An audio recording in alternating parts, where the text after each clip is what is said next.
ಅನೇಕ ಕಾವಿ ಧ್ವಜಗಳು ಬೇರೆ ಬೇರೆ ಆಕಾರದಲ್ಲಿರ್ಬೋದು, ಮಧ್ಯದಲ್ಲಿ ಲಾಂಛನ ಬೇರೆ ಬೇರೆ ಆಗಿರ್ಬೋದು.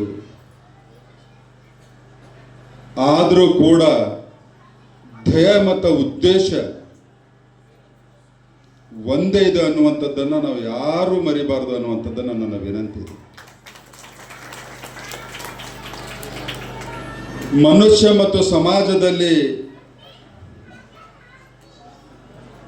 ಸಮಾಜಕ್ಕೆ ದಾರಿಯನ್ನು ತೋರಿಸುವಂಥವರು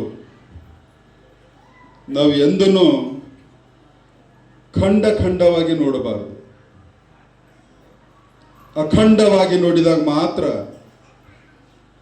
ಮಾನವ ಕುಲಕ್ಕೆ ಒಳ್ಳೆಯದಾಗಲಿಕ್ಕೆ ಸಾಧ್ಯವಾಗ್ತದೆ. ಜಗತ್ತಿನಲ್ಲಿ ಯಾವುದೇ ದೇಶದಲ್ಲಿ ಯಾವುದೇ ಫಿಲಾಸಫರ್ ಆಗಿರಲಿ, ಎಲ್ಲರೂ ಒಂದೇ ಹೇಳಿದ್ದು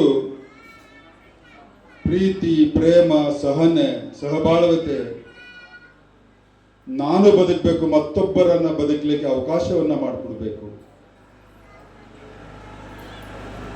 ಸ್ವಾವಲಂಬದ ಮತ್ತು ಸ್ವಾಭಿಮಾನದ ಬದುಕನ್ನಾಗಬೇಕು. ಬೇಡುವಂತ ಮನಸ್ಥಿತಿಯಿಂದ ಹೊರಬಂದು ಕೊಡುವಂತ ಮನಸ್ಥಿತಿಯಿಂದ ಇರಬೇಕು. ಅಂದಾಗ ಸುಂದರ ಸಮಾಜ ನಿರ್ಮಾಣ ಆಗಲಿಕ್ಕೆ ಸಾಧ್ಯವಾಗ್ತದೆ, ಸ್ವಸ್ಥ ಸಮಾಜವಾಗಲಿಕ್ಕೆ ಸಾಧ್ಯವಾಗ್ತದೆ.